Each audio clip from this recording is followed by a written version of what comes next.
Character. ఏ relation లో అయినా సరే కొన్ని రోజులు బాగున్నంత వరకు, ఇద్దరు బాగున్నంత వరకు బాగానే ఉంటుంది రిలేషన్. ఏదైనా తేడా వచ్చేటప్పటికి మన క్యారెక్టర్ ని వేలైతే చూపించేస్తుంటారు, మన లోపాలను చూపించి మనం ఇంకొంచెం దిగదార్చడానికి చూస్తుంటారు. అసలు అలాంటి వాళ్ళ దగ్గర ఎలా ఉండాలి, ఎలా మసులుకోవాలి, మనల్ని మనం ఎట్లా ప్రూవ్ చేసుకోవాలి అనేది ఈ వీడియోలో తెలుసుకుందామండి. నమస్తే అండి అందరికి. అందరూ ఎలా ఉన్నారు? నేనైతే చాలా సంతోషంగా ఉన్నాను. అలాగే మీ అందరూ బాగుండాలని మనస్ఫూర్తిగా కోరుకుంటున్నాను. అయితే ఈ రోజు వీడియోలోకి వెళ్ళబోయే ముందు ప్లీజ్ నా వీడియో మీకు నచ్చినట్టయితే లైక్ చేయండి, షేర్ చేయండి, సబ్స్క్రైబ్ చేయండి, సపోర్ట్ చేయండి. మీరు ఇచ్చే లైక్ నాకు ఎంతగానో ఉపయోగపడుతుంది. వీడియో చూసిన ప్రతి ఒక్కరు లైక్ చేస్తారని కోరుకుంటున్నాను. వీడియో చూస్తున్నారు కానీ ఎవరు లైక్ చేయట్లేదండి. మీరు లైక్ చేయడం వల్ల నా వీడియో ఇంకొంతమందికి రీచ్ అవుతుంది. అలాగే వీడియో చూసిన ప్రతి ఒక్కరు లైక్ అండ్ సబ్స్క్రైబ్ చేసుకుంటారని మనస్ఫూర్తిగా కోరుకుంటున్నాను. ఈ రోజు టాపిక్ ఏంటి అంటే మన క్యారెక్టర్ డిసైడ్ చేసేస్తూ ఉంటారు, మన క్యారెక్టర్ కించపరిచి మాట్లాడేస్తూ ఉంటారు కొంతమంది. ఎటువంటి రిలేషన్ లోనైనా సరే అవతల వాళ్ళని తొందరగా నమ్మేసి మీ విషయాలు, సొంత విషయాలు ఏవి చెప్పకండి. ముఖ్యంగా మొట్టమొదటి పాయింట్, మీరు అవతల వాళ్ళని పూర్తిగా నమ్మేస్తారు. ఎందుకు నమ్ముతారంటే మిమ్మల్ని అవతల వ్యక్తి కొంచెం మంచిగా మాట్లాడేటప్పటికి, మిమ్మల్ని గొప్పగా పొగిడేటప్పటికి, మీ అంతటి వాళ్ళు లేరు అనేటప్పటికి మీరు మర్చిపోయి, అన్ని విషయాలు మర్చిపోయి నా వాళ్లే కదా అనే నమ్మకంతో అన్ని చెప్పేయటం వల్ల ఏదో ఒక రోజు వాళ్లే తాడే పామే కరిచినట్టుగా వాళ్లే మీకు ముందుగా కూర్చొని ఉంటారు. ఏ విషయమైనా సరే కిందకి మిమ్మల్ని దించడానికి, మీ క్యారెక్టర్ డిసైడ్ చేసేటానికి, మీ లోపాలు చూపించడానికి. అందువల్ల ఎవరిని కూడా పూర్తిగా నమ్మేకండి. నమ్మేసి మీ విషయాలు ఏవి కూడా చెప్పకండి. మీకంటే ఎవరైనా పడకపోయినా, లేదంటే మీకు ఏ విషయంలోనైనా సరే అవతల వారిని పూర్తిగా నమ్మేసి ఎటువంటి సంభాషణలో కూడా మీరు ఏది జరపకండి. ఎవరితోనైనా సరే ఎంతవరకు మాట్లాడాలో అంతవరకే ఉండడం మనకి శ్రేయస్కరం.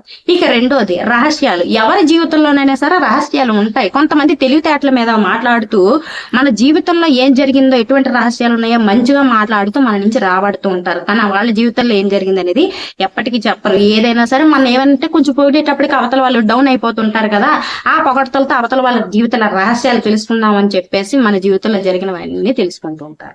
ఒకటి గమనించండి, మన జీవితంలో జరిగే రహస్యాలు మనమే మన కడుపులో దాచుకోలేనప్పుడు అందరూ ఎందుకు దాన్ని దాస్తారు? మన అవతల వాళ్ళని పూర్తిగా నమ్మి మన జీవితంలో ఏవి జరిగినా సరే అవతల వాళ్ళు చెప్పేస్తూ ఉంటాం, ఇలా అయింది ఇలా అయిందని. వాళ్ళు కాస్త జాలి చూపించేటప్పటికి కూడా మనం అవతల వాళ్ళ మీద పూర్తి నమ్మకంతో మనం ఎటువంటి రహస్యాలైనా చెప్పేయటం వల్ల పూర్తిగా మనమే సున్నా చుట్టుకుంటున్నట్టు మన క్యారెక్టర్ పూర్తిగా దిగజార్చేస్తారు వాళ్ళు.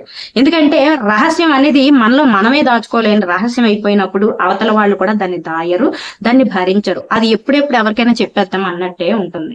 అందువల్ల వాళ్ళు ఏం చేస్తారంటే ఏదైనా చిన్న తేడా మనలో వచ్చింది అంటే చాలు, వెళ్ళి వేరే ఒకరికి ఇంకో రకంగా చెడ్డగా చేరదీస్తుంటారు. కొంతమంది తేడా కూడా రావాల్సిన అవసరం లేదు, మన దగ్గర నవ్వుతూ మాట్లాడుతూనే మన విషయాలన్నీ వేరే వాళ్ళకి చేరదీస్తూ ఉంటారు. తను ఇటువంటిది, తనకి ఇలా జరిగిందట, తన వాళ్ళ ఇంట్లో ఇలా అయిందంట, వాళ్ళకి ఇలా అంట అని చెప్పేసి మన అందరికీ కూడా పొకోడి పొట్లం పంచినట్టుగా పనిచేస్తూ ఉంటారు. అలా మన జీవితంలో ఎటువంటి రహస్యాలైనా, ఎటువంటి పెద్ద సీక్రెట్లైనా సరే ఎవరిని నమ్మి పూర్తిగా నమ్మి చెప్పకండి.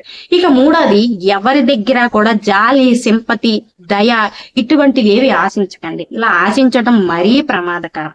మన జీవితంలో కష్టాలు ఉంటాయి, కన్నీళ్లు ఉంటాయి, బాధలు ఉంటాయి. కానీ ఆ బాధలకు ఒకరు కొంచెం ఓదార్పుగా మాట్లాడేటప్పటికి మనం ఎట్లా అవుతామంటే అవతల వాళ్ళకి ఇంక పూర్తిగా కూడా మన విషయాలన్నీ చాటవార్పం చెప్పేస్తూ ఉంటాం.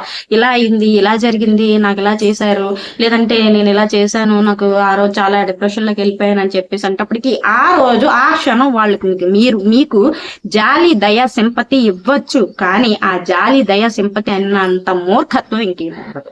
వాళ్ళ దగ్గర మీరు అవి తీసుకున్నారేమో, ఆ తర్వాత ఇంకా వాళ్ళు దాన్ని ఎంత చెడ్డగా మన గురించి చేస్తుంటారంటే తన క్యారెక్టర్ చాలా బ్యాడ్ క్యారెక్టర్ అని చెప్తుంటారు. తేడా రాకపోవడమే కాదు, మనకంటే ఎవరైతే పడరో వాళ్ళ దగ్గరికి వెళ్ళి కూడా మనం ఇంకా చెడ్డగా క్రియేట్ చేస్తూ ఉంటారు, మన గురించి ఇంకా తప్పుగా అందరికి ప్రచారం చేస్తూ ఉంటారు. అందుకే ఎవరి దగ్గర కూడా మీకు కష్టం వచ్చింది, మీకు కన్నీళ్ళు ఉంది, మీ గతం చాలా బరువైనది, కన్నీళ్లతో కూడుకున్నది, లేదంటే మీరు ఇప్పుడు ఫేస్ చేస్తున్న బాధ ఏదైనా ఉంది అంటే అది కూడా చాలా బరువుగా ఉంది, కన్నీళ్లు ఉన్నాయి, ఎవరితో చెప్పుకోలేక, ఎవరితో చేయలేక సతమతం అవుతున్నప్పుడు మీ అంతటా మీరే 1-2 సార్లు ఒంటరిగా గదిలో కూర్చొని ఆ ధైర్యాన్ని తెచ్చుకోండి. కానీ ఎవరి దగ్గర కూడా జాలి, దయ, సింపతి కూడా మీరు కోరుకోకండి. కోరుకోవటం వల్ల అది మీ క్యారెక్టర్ ని తక్కువే చేసేస్తుంది.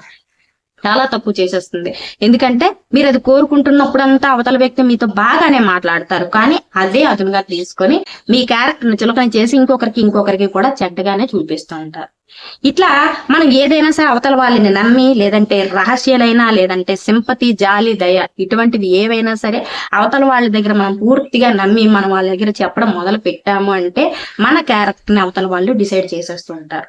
సపోజ్ మన క్యారెక్టర్ డిసైడ్ చేశారు, అవతల వ్యక్తి మన బాధ పెట్టడానికి చూస్తున్నారు, మనని బ్లాక్ మెయిల్ చేయడానికి చూస్తున్నారు అనుకోండి. ఏదైనా ఒక విషయంలోనైనా మీరు ఒకటి ఎంత భయం ఉన్నా సరే భయం బయటకు చూపించకుండా చాలా కాన్ఫిడెన్స్ గా ఉండండి. నువ్వు ఇలా చేసావు కాబట్టి ఇలా జరిగింది, నాకు తెలిసిలే ఇలాగని చెప్పేసి ఎవరైనా మాట్లాడుతున్నప్పుడు అవును అయితే ఏంటి, చాలా కాన్ఫిడెన్స్ గా అవతల వాళ్ళు మొహంలోకి సూటిగా చూస్తావు, నువ్వు అయితే ఇప్పుడు ఏంటి, ఏం చేయమంటావు, ఏదైనా చేస్తావా, చెయ్యైతే అని చాలా కాన్ఫిడెన్స్ గా మాట్లాడితే అవతల వాడు మిమ్మల్ని భయపెట్టాలని వచ్చినా సరే అవతల వాడు భయపడి పారిపోతాడు. అంతేగాని మనం అవతల వాళ్ళు ఏదైనా మనం బెదిరిస్తున్నప్పుడు ఏడ్ చేసి అవతల వాళ్ళు జాలితోటి నాకు నా మీద ప్లీజ్ అంటూ అవతల వాళ్ళ దగ్గర మనం జాలి పడాలి మాట్లాడి మళ్ళీ మనం వాళ్ళ దగ్గర డౌన్ అయిపోతూ ఉంటే మాత్రం మనం డౌన్ చేసేస్తూనే ఉంటారు. ఎవరైనా మనం బ్లాక్మెయిల్ చెయ్యాలి అనుకుంటున్నప్పుడు మాత్రం మనది ఏ విషయమైనా తెలిసిన తర్వాత మనల్ని బాధ పెట్టాలనుకున్నప్పుడు అయితే ఇప్పుడు ఏం చేస్తావు, అవును జరిగింది అయితే అని అది చెప్పి చాలా కాన్ఫిడెన్స్ గా మాట్లాడినట్టయితే ఎవ్వరు కూడా ఏది చేయలేదు. మన కాన్ఫిడెన్స్ మనల్ని నిలబెడుతుంది, మన ధైర్యమే మనల్ని నిలబెడుతుంది ఎటువంటి పరిస్థితిలోనైనా. మనల్ని ఎవరైనా సరే మన క్యారెక్టర్ మీద దెబ్బ కొట్టాలి అనుకున్న వాళ్ళ దగ్గర మాత్రం ఈ జాగ్రత్తలు తీసుకోండి. అలాగే నా వీడియో మీకు నచ్చినట్టయితే ప్లీజ్ లైక్ చేయండి, షేర్ చేయండి, సబ్స్క్రైబ్ చేయండి. ఇలాంటి మరిన్ని మంచి వీడియోల కోసం మీరు లైక్ చేసినట్టయితే నా వీడియో కొంతమందికి రీచ్ అయ్యి ఇలాంటి మరిన్ని మంచి వీడియోలు ముందుకు రావడానికి అవకాశం ఉంటుంది. Thank you.